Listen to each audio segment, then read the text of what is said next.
Lioka toko 12. Lioka toko 12.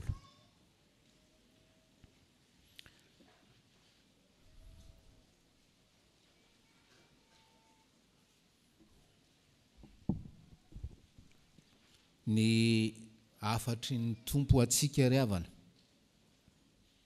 Androany 26 septembre 2021 teny hoe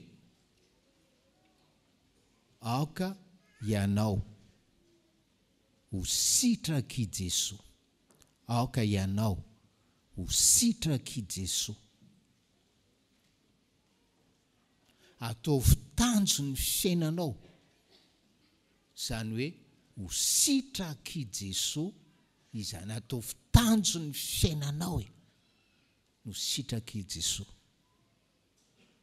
Jery anareo tanora, inona fa maro aminareo no lasa paramètre, lasa dokotera, lasa ingénieur, lasa nzao angamba atomitsika ato niporan'izany filoham-pirenena manaraka zany anerinana raha programan'Andriamanitra zany programan'Andriamanitra.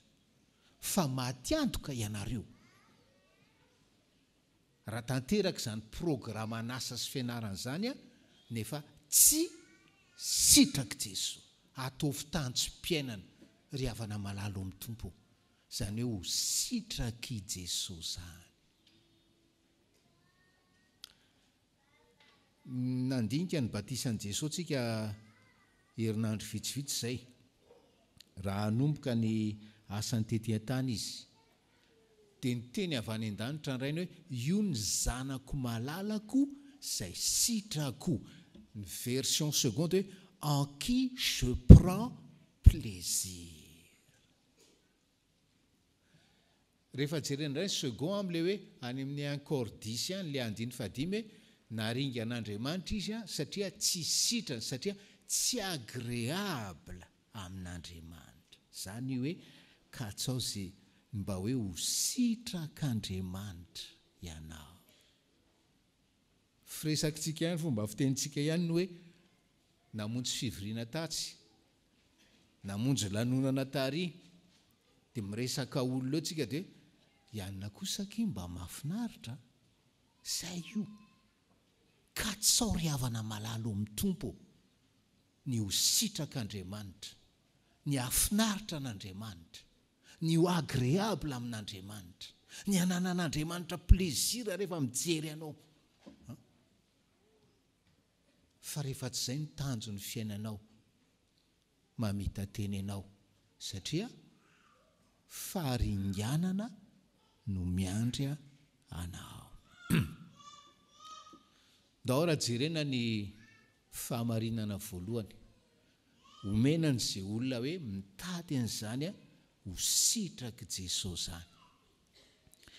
Lioka 12:7-20 ndeha raha antsika mamaky somary sarotsarotra efa hentsika teo tamin'ny version dième ndovaka itsika amin'ny Baiboly protestante avaka itsika milamina satria manakarena be le texte amin'ny anaran'i Jesoa. Tonga hanimpiafo ety ambonin'ny tany aho ka manao ahoana ny faniriako mba hirehetan'izany sahady, ary manana batisa anaovana batisa aho ka manao ahoana ny fahoriako mba raha-pahatanterany. Ataonareo fa tonga hanome fihavanana ambonin'ny tany aho, tsia hoy izaho aminareo fa fampisarahana. Ny olona ry havana izay mitady an'izay ho sitra mba ho sitraky Jesoa dia malala voalohany dia voalohany indrindra fa nahatongavan'i Jesoa tety an-tany dia tonga izy hanipy afo. Tonga izy aninona? Hanipy afo. Ahoana tsara hoe tonga izy hanipy afo. Tonga izy hanipy afo. Mahavariana ry havana le andiny fa 50. Voatoetsika ny tenena hoe le nanaovana batisa an' Jesoa dia fanamariana ny fanombohany ny asany tety an-tany dia maninona indray tony teny 50 ary manana batisa anaovana batisa aho ka manahoana ny fahoriako ambara-pahatanterany. Satria rehefa akapoka ny Baiboly dia fahafatesan'i Jesoa teo amin'ny hazo fijaliana dia oharina amina batisa anankiray hafa, karazany hafa zany. raha tiatsika zany dia natao batisa indroa Jesosy tao amin'io Jordana, batisa nataony Jaona taminy teo amin'ny hazo fijaliana, dia mbola natao batisa ihany koa izy ray havana. Fa rehefa jerena ty texte ty le batisa teo amin'ny hazo fijaliana tsy fandroboana azy anaty rano intsony, fa fandroboana an Jesosy anaty afo, fandroboana an Jesosy anaty afo ry havana. Zay le batisa nitanterahany teo amin'ny hazo fijaliana, fandroboana azy anaty afo. Ary zany no mahatonga azy hoe tena hoe manahoana ny fahoriako ambara-pahatanterana, satria atao batisa anaty fahoriana izy, atao batisa anaty afo izy. Dina zava-mitranga rehefa atao batisa anaty afo izy, toy ny manjary lelafo mirehatra izy. Ino lazay ny Malakely, toy ny afo izy, afo mimpandrendrika, toy ny lelafo izy. Dia iny lelafo iny manahoana?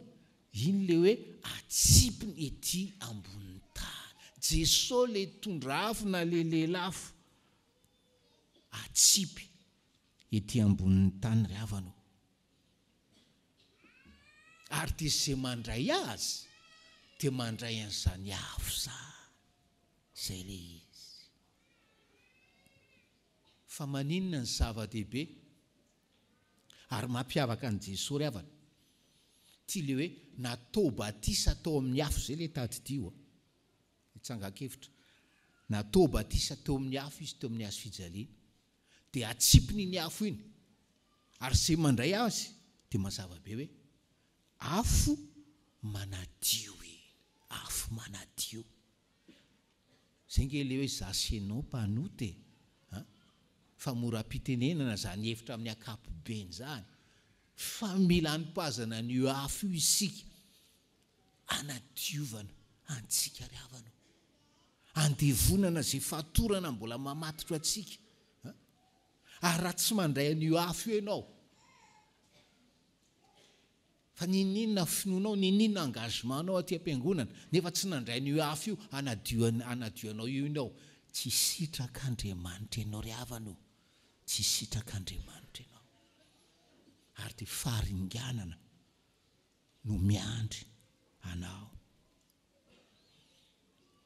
Fa io afo io manadio, io afo atsipon' Jesosy io manadio, io afo atsipon' Jesosy io mandevona an'izay maloto.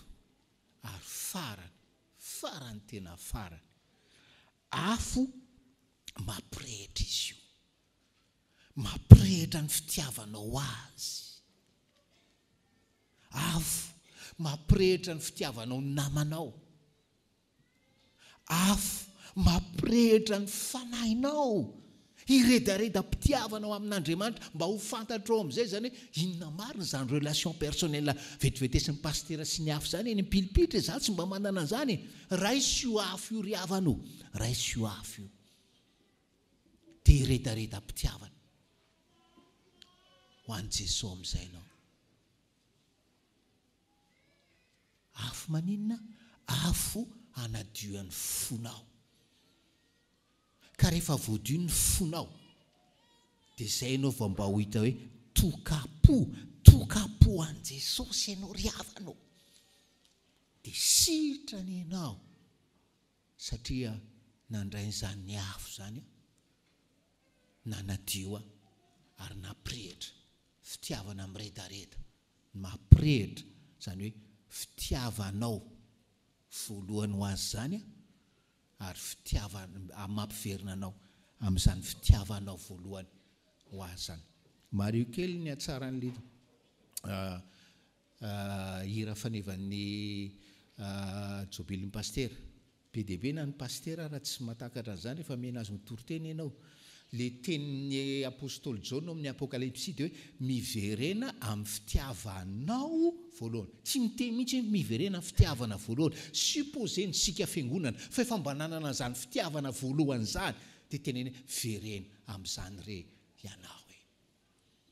Izay ny fahamarinana voalohany ho an'ny olona izay te ho sitraky Jesosy, mba fantatra momba an'i Jesosy, mazava tsara ohatsainy manomboka antrany hoe hoay, aizay zany tonga izy hanimpiafo hanadiovana sy hampirehitra fitiavako azy ho fitiavana voalohany.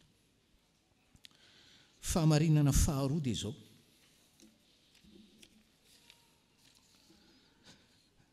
Dia raha antsika mamaky 51, 52, 53 ny anaran'i Jesosy, ataonareo va fa tonga hanome fihavanana ambonin'ny tany aho? Tsia hoy izaho aminareo, fa fampisarahana. Fa hatramin'izao dia izy 5 isara-tsaina ao an-trano iray, ny 3 hanohitra ny 2 ary ny 2 hanohitra ny 3. Isara-tsainareo ka ny ray hanohitra ny zanany lahy ary ny zanakalahy hanohitra ny ray, ny reny hanohitra ny zanany vavy ary ny zanaka vavy hanohitra ny reny, ny rafozam-bavy hanohitra ny vinanty vavy ary ny vinanty vavy hanohitra ny rafozany vavy. Inona indray no fahamarinana ambara amintsika hoe te ho sitraky Jesosy ry avana, te ho agréable amin'i Jesosy? Fantaro fa tonga Jesosy hanome fampisarahana. Fantaro fa tonga Jesosy hanome fampisarahana. Avetsika indray vao so misy manao hoe inona ary zany torotenin'ny pastera zany? 1:5 hoe ataonareo va fa tonga hanome fihavanana ambonin'ny tany aho? Tsia hoy izaho aminareo, fa fampisarahana. Fa fampisarahana.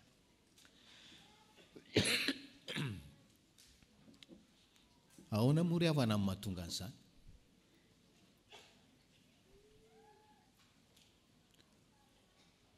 Rehefa tonga Jesosy ka mitory-teny izy, iny tory-teny iny manolotra ho anao safidy.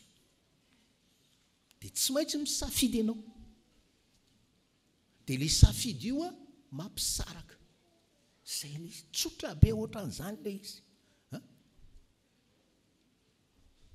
Misy zany zao eto manapa-kevitra hoe tena marina tokoa zany ary misaotra ny tompo any amin'izany teny hoe mila mandray ny afo io. Misy indray tsy mampiotsina azy zany teny zany, automatikement misaraka ireo olona reo, misaraka ireo ara-panahy karazan'olona samy hafa reo ry havana. Le mandray ny afon'i Jesosy hanadio sy hanafa anazy sy lefa hoe za efa mpiandry, za efa dekôna, za efa lola sy ny karazana.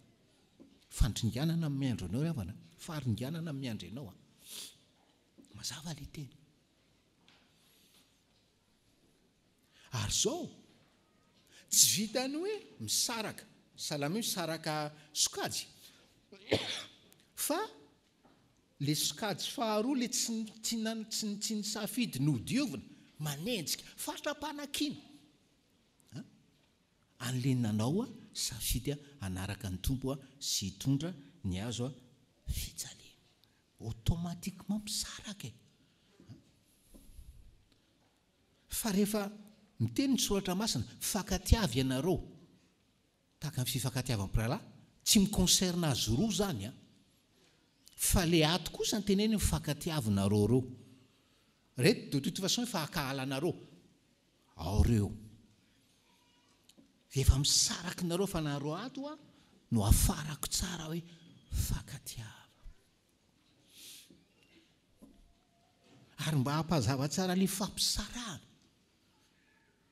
dia na hoe ao amin'ny ankonana anankiray rangeozy izy Jesosy amin'ny 7:5 hoe raha misy olona 5 papa mama dia le zanaka anankitelo angety efa hita zany marina fa ray ireny le zanaka rairay ray ireny manana fa manana fihavanana rofo fa Jesosy miteraka fisarahana amin'ny ankonana. Tena hoe halan'izao tontolo izao ry havana, zany hoe mandroso lalina ao amin'i Jesosy zany. Halan'izao tontolo izao, zany hoe mandroso ho disipla, ho mpianana zany. Halan'izany.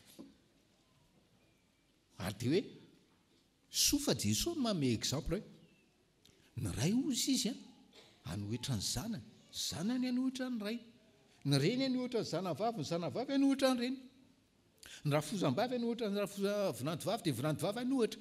Izay ilay fampisarahana azagaka amin'izany, azagaka amin'izany. Fa zavatra tsy azo ialana zany, tsy azo ialana zany. Mahafinaritra ry havana, fandinian'ny teolojiana sy mpandinika tantaram-piangonana, isaka ny tonga any amin'ny toerana iray Paoly apôstôly, korotana ilay fiangonana. Isaky ny tonga any amin'ny fiangonana anankiray Paoly apôstôly dia mikorotana ny fiangonana, satria mitory-teny amin'ny jiosy eo izy, dia misy manaraka, misy tsy manaraka. Ary matetika ilay manaraka mandeha mitora-bato azy mampikorotana ilay fiangonana, fa rehefa lasa Paoly izay vao miverina amin'ny laona, tsy miverina amin'ny laona azafady, milamina ilay fiangonana. Fa izay ilay tory-teny, mampisaraka ilay tory-teny ry havana. Tonga hitondra fampisarahana. Fa ny rariana ho antsika dia ato amin'ilay nandray azy fa tsy ato amin'ilay mialangalana na misozy. Inge ry havana, rehefa dinena ilay fiainana kristianina,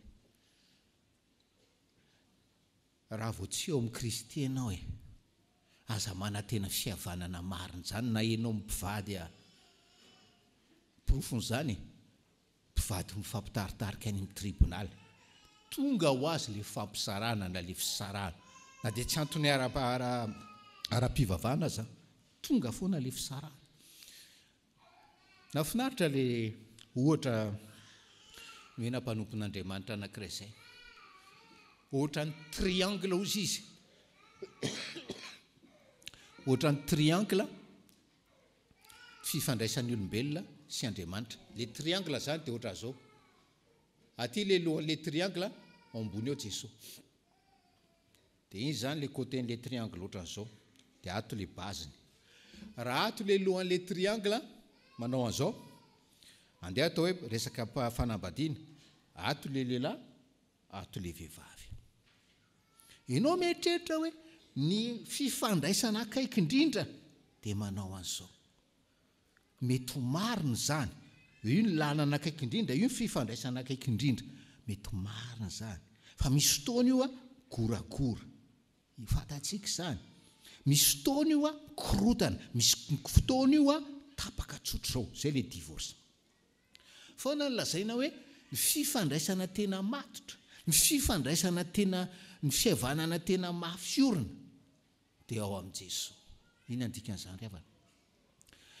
Raha tena hoe tena te hiavana marina, na tsy mikorotana, le mihavana matsiny hoe miady, fa raha tena te hiavana marina na fihavanana marina sy mateza, tsy mitorava, lehilahy anankiray sy vehivavy anankiray, na meilleur ami zany ohatra zany, fa fanambadiana resahana, tsy maintsy miara-manatona, samy manatona an' Jesosy na miara-manatona, peu importe, fa le lehilahy manatona an' Jesosy, le vehivavy manatona an' Jesosy, dia ao amin'i Jesosy izy mitena miray ry havanao.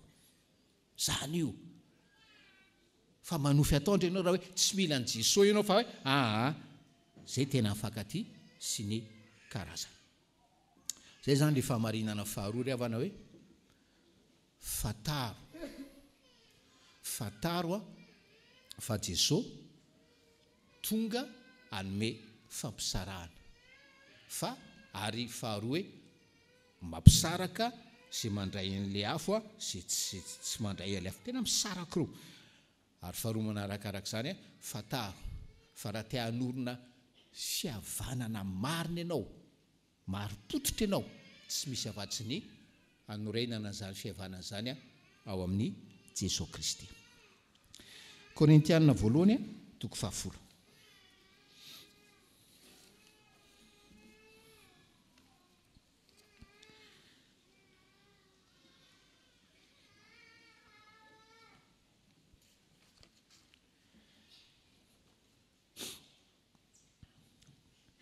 ndao averintsika vakina Korintiana 2:20 satria tsy nivakina tao amin'ny baiboly protestanta nefa nisarosarotra io ny texte rahantsika mamaky ry havana raha sitraka rao amin'ny anaran'i Jesosy fa tsy tiako tsy ho fantatra rao rahalahy fa ny razantsika rehetra dia tambanin'ny rahona ary izy rehetra namaky ny ranomasina ary izy rehetra dia natao batisa ho an'i Mosesy tao amin'ny rahona sy ny ranomasina ary izy rehetra nihinana ny fihinanam-panahy iray ihany ary izy rehetra nisotro ny fisotrom-panahy iray ihany fa nisotro tamin'ny vatolampy fanahy izay nanaraka azy izy ary Kristy izany vatolampy izany nefa ny ankabeazany dia tsy sitrak'Andriamanitra fa naringana tany an'hevitra.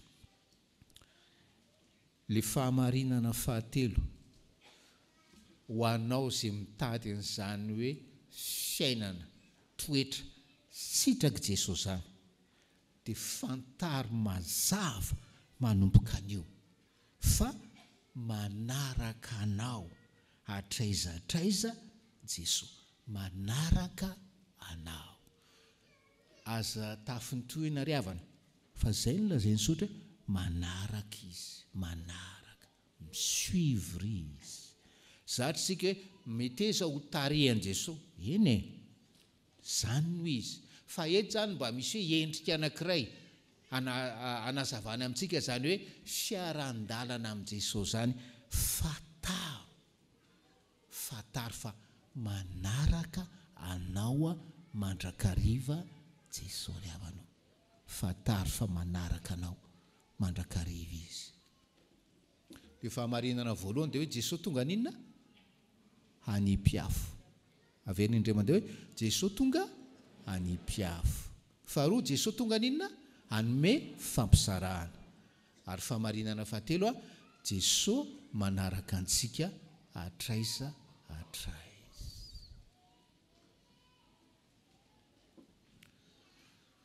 Manova fiainana ry havana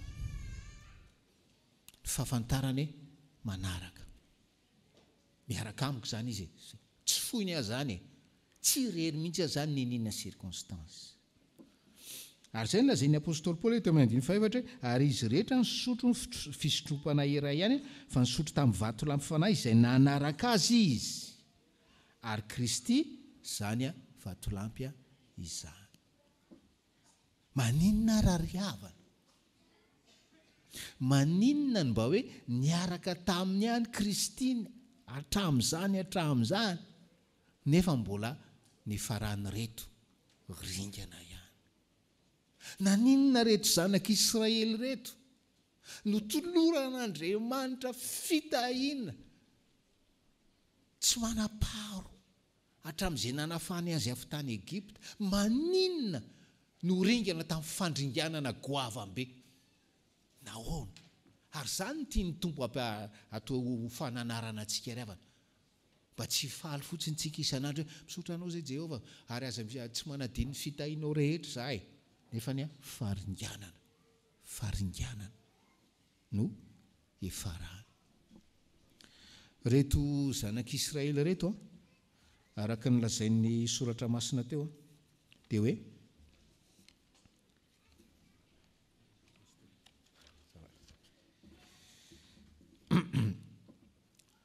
hoe nafahan'Andriamanitra avy tany Egypta izy afaka tany Egypta teo mban'ny rahona izy ny rahona ry havanao milaza hoe io za Andriamanitra mombanareo tsika ngamba hoe tsy mahafantatra an'izany fa zay le toriteny teto isaka mahita rahona ianao manomboka izao tsarovy le fomba an'Andriamanitra tamin'ny zanak'Israely io rahona io milaza ny fanatrehan'Andriamanitra io izy rehetra dia natao batisa tamin'izany natao batisa ho an'i Mosesy inona natao batisa tamin'i Mosesy hoe tena hoe nampiraisina fo nampiraisina fanahy tamin'i Mosesy izay nomen'Andriamanitra hitarika azy avy any Egypta ho any Kanana ary nametraka azy any Mosesy ho mpitarika ary zany rehetrarehetra zany dia mamboly confiance avy amin'ny zanak'Israely ho an'i Mosesy zay ndika io natao batisa ho Mosesy azo adinoina io. dia aninefitra andiny fahatelo hoe izy rehetra nihinana tamin'ny fihinanam-panahy raha aplikena amintsika zany hoe izy rehetra samy nandray ny fanasan'ny tompo le fihinanam-panahy le mofo avy any an-danitra ry havana zay le izy fa manao parantesy kely ianao rehefa tsy mihinana mofo avy any an-danitra ianao tsy mihinana mamy isan'andro tsy mihinana voatsarana favy tsy mihinana mofonaina vizana ra-panahinao dia efa mankany amin'ny fandringanana ry havana izy rehetra nihinana fihinanam-panahy izy rehetra ny sotro ny fisotroam-panahy iray le vato lampy mamoaka rano tany anefitra io zany tandindony Kristy io ry havana izy rehetra andiny fadimy nefa ny ankabiazany dia tsy sitrak'Andriamanitra sanatry ny zany ve ry havana dia mijery antsika ny tompo amin'izao marana zao hoe izy rehetra ho isotro tiavana dia efa vita batisa ary mpandray ny fanasan'ny tompo nefa ny ankabiazany dia tsy sitrak'Andriamanitra fa naringana tany anefitra anjarantsika mieritreritra ry havana sambatra ianao raha mandinika momba ny tenanao hoe raha misy tsy sitrak'Andriamanitra zany amin'izao marana izao sy raha fa tsy ny tenako zany satria za zao efa nandray an'le afo ary za amin'le fampisarana ato amin'le kategoria ato fa tsy ato amin'le kategoria ato sambatra ianao ry havanao sambatra ianao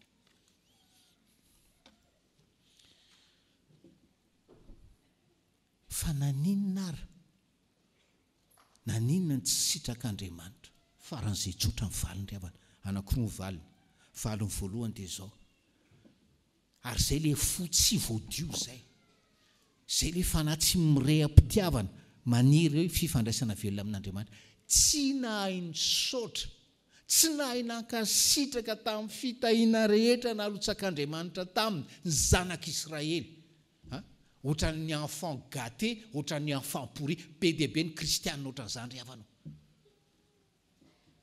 ohatra tamin'le 10 minitra teo mba menara sekolelady manaova katekomena mamakibolina aty hoe eny tompoko après tonga amin'ilay teny gasy hoe allez voir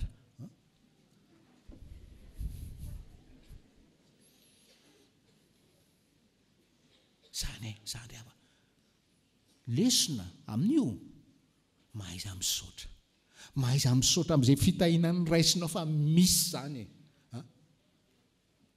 ary ny fisaoranao zay mameny fonao sy mivavanao anaisotra zay mety fimonomononana amin'ny tsy araky ny sitraponao sy anapozanao azy sy ny fahoriana maityrela satria Jesosy efa nyteny hoe eto amin'izao tontolo izao no ahitanareo inona fahoriana menara mitombo amin'ny fisaorany zany afatra ry hava ho anao zany menara mitombo amin'ny fisaorana zay mivaly teny anankiray fa manino reto ny ringana satria tsy sitrak'Andriamanitra zaza raha tsy taiza tsy mahay misaotra zany reto zanak'Israely reto ary natao ambany masontsika ireo anio maraina atao hoe fananarana ho antsika ry havana hotsika antony faharoa antondroa dia le faharoa farana sady famaranana ao amin'ny ankordisy any dina zavatra antranga andiny fahafito dia raha antsika mamaka ankordisy andiny fahafito ny anaran'i Jesosy ary eoka tsy ho mpanompo sampy ianareo tahaka ny sasany tamin'ireny araka ny voasoratra hoe ny olona nipetraka hihinana sy hisotro dia nitsangana hilalao faharoa ny olona nipetraka hihinana sy hisotro dia nitsangana hilalao ianao ry havanao rehefa tsy mampiseho amin'Andriamanitra na amin'i Jesosy hoe fantatrao izy ary fantatrao izy fa velona na ny mpiafo izy dia mandray an'ilay afo tonga izy hitondra fampisarahana dia hoe ianao atsy rehefa tsy dia misaotra ianao ny amin'ny fitahiana rehefa tsy manao n'izay fahamarinana telo izay ianao automatiquement ianao lasa mpanompo sampy automatiquement ianao lasa mpanompo sampy ry havana inona le sampy eto tsy makary amin'ilay doana ohatran'izao tsy makary amin'ilay dadarabe tsy izay ny resahany eto inona zavatra resahany eto le vahoaka lasa nipetraka hihinana sy hisotro dia nitsangana hilalao atakaninao an'ny revinao Andriamanitra ary latsaka ny mirevy ianao. Fona miteny an'izany fa tiako hazava le izy. Lasa mpanompo sampy ianao, mameno fiainanao tsy ilay Andriamanitra velona nanomenao fitahiana hatrany Egypta riavanao, fa revy.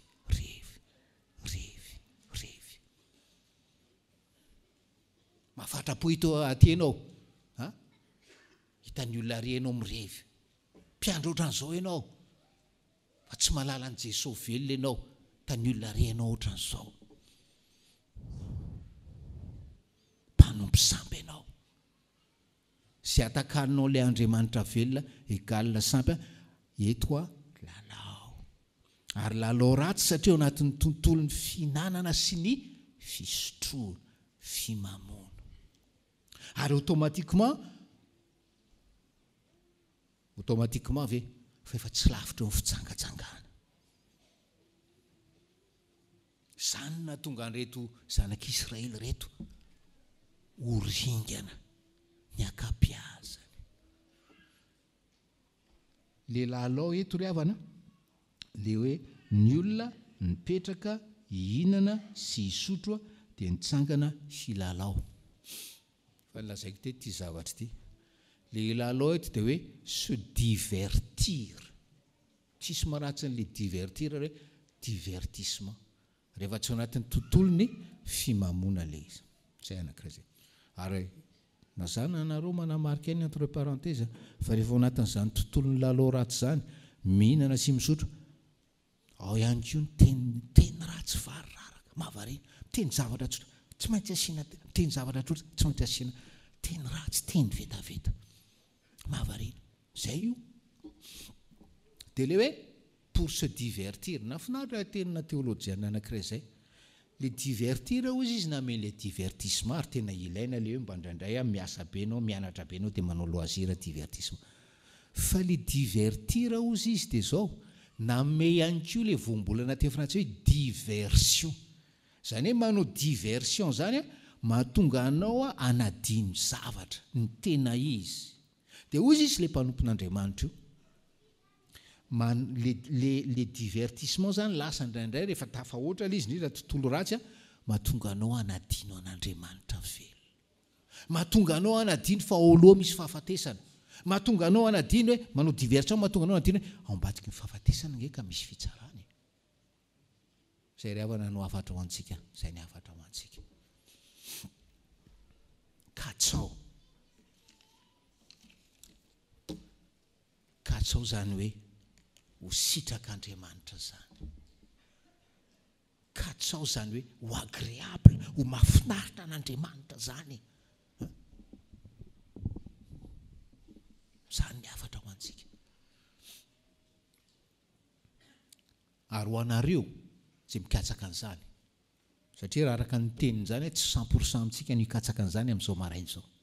Fa ho anareo zay mikatsaka an'izany, tompo malala hiasa aminareo, na ny fikasana, na ny fanaovana, hatanteraka zany sitrapony zany, ka ho voninahitr'Andriamanitra raintsika, fisintsika. Amen.